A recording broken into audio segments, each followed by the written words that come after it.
ಅಲ್ಲ ರೀ, ಅವನು ಸುಮ್ಮನೆ ಏನು ಕೆಣಕ್ತಿದ್ದೀರಿ ಅಂತ ಎಲ್ಲ ವಿಷಯದ ಬಗ್ಗೆ ತಿಳ್ಕೊಂಡಿದ್ದಾನೆ. ನೀವು ಅವನು ಕೆಣಕಿ ಕೆಣಕಿ ಮತ್ತೇನಕ್ಕೆ ಪಾಪ. ಸರ್ವೆ ಆರ್ಡ್ರು ಕೂಡ ತಗೊಂಡಿದ್ದಾನೆ. ಅವನಿಗೆ ಎಷ್ಟು ಫೇಕ್ ಇಶ್ಯೂ ಮಾಡಿದ್ರೆ ಅಂದರೆ ಲೆಕ್ಕ ಇಲ್ದಷ್ಟು ಫೇಕ್ ಆರ್ಡ್ರುಗಳ್ದಾವ. ಮುಂದಿನ ದಿನಗಳಲ್ಲಿ ಅವನು ಕೂಡ ಉತ್ತರ ಕೊಡ್ತಾನೆ. ಪಾಪ ಅವನಷ್ಟಿಗೆ ಅವನೇ ನೀವು ಬಿಡ್ತಾ ಇಲ್ಲ, ಅಷ್ಟೊಂದು ಕೆಣಕ್ತಾ ಇದ್ದೀರಲ್ಲ. ಅವನು ಒಬ್ಬ ರೈತ, ನಾನು ಒಬ್ಬ ರೈತ ಅಲ್ಲ. ಇಷ್ಟೊಂದು ಕೆಣಕೊತ್ತು ಹೊಂಟ್ರೆ ಹೆಂಗೆ? ದಿನೇ ಬರುತ್ತಾವಪ್ಪ, ತಿಥಿ ಬರ್ತದೆ, ನಕ್ಷತ್ರಗಳು ಬರ್ತದೆ.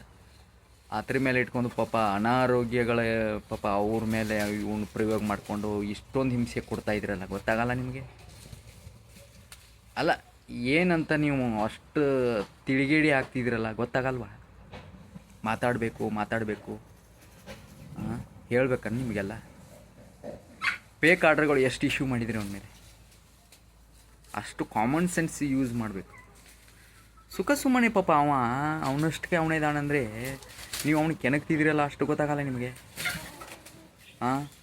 ಸರ್ವೆ ಆರ್ಡ್ರು ಅವನ್ನೆಲ್ಲ ಇಟ್ಕೊಂಡಿದ್ದಾನೆ, ಉತ್ತರ ಕೊಡ್ತಾನೆ ಸ್ವಲ್ಪ ದಿನಗಳಲ್ಲಿ.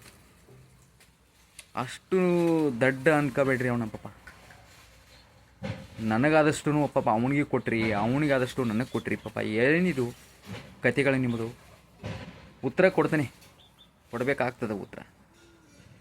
ಇಶ್ಯೂ ಮೇಲೆ ಇಶ್ಯೂ ಆಗ್ತಿದೆಯಲ್ಲ, ಅಷ್ಟು ದಡ್ಡತನ ನಿಮ್ಮಲ್ಲಿ ಇಟ್ಕೊಂಡು ಪಾಪ ಅವನ ಮೇಲೆ ಪ್ರಯೋಗ ಮಾಡಿದ್ರೆ ಹೆಂಗೆ?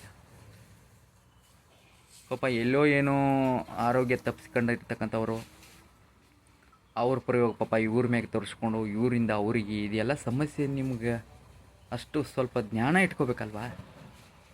ಏನು ಅಷ್ಟು ಕಾಮನ್ ಸೆನ್ಸು ಯೂಸ್ ಮಾಡಬೇಕಲ್ವಾ? ಹೇಳಬೇಕಲ್ವಾ ಇದೆಲ್ಲ ನಿಮ್ಗೆ? ಸ್ವಲ್ಪ ಎಚ್ಚರ ಇಟ್ಕೊಳ್ರಿ ಅಂತ.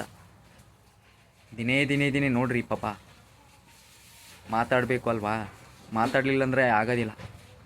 ತುಳಿಯೋವ್ರ ಮುಂದೆ ಮಾತಾಡಬೇಕಾಗ್ತದೆ.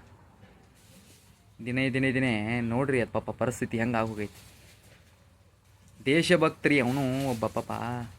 ಅವನಿಗೆ ಇಷ್ಟೊಂದು ಅಯ್ಯೋ ಅನಿಸುವಂಥ ಕೆಲಸ ನೀವು ಮಾಡ್ತೀರಿ. ಅವನು ದಡ್ಡ ನೀವು ಅಂದ್ಕೊಂಡಿದ್ರಿ, ಅವರೇ ದಡ್ಡ ನೀವು ಅಂದ್ಕೊಂಡಿದ್ದಾನೆ. ಎಚ್ಚರ ಹತ್ಕೋಬೇಕಾ? ಅಯ್ಯೋ ಪಾಪ, ಬಿಡ್ರಿ ಅದನ್ನು ಪಾಪ. ಎಲ್ಲ ಬುದ್ಧಿವಂತದಾನೆ ಅವನು. ಅವನಿಗೆ ಇಷ್ಟು ಹಿಂಸೆ ಕೊಡೋದು ಸರಿ ಹೋಗೋದಿಲ್ಲ. ಮುಂದಿನ ದಿನಗಳಲ್ಲಿ ಹೇಳ್ತಾನೆ, ಬಂದು ಅಲ್ಲೇ ಉತ್ತರ ಕೊಡ್ತಾನೆ ಎಲ್ರಿಗೂ.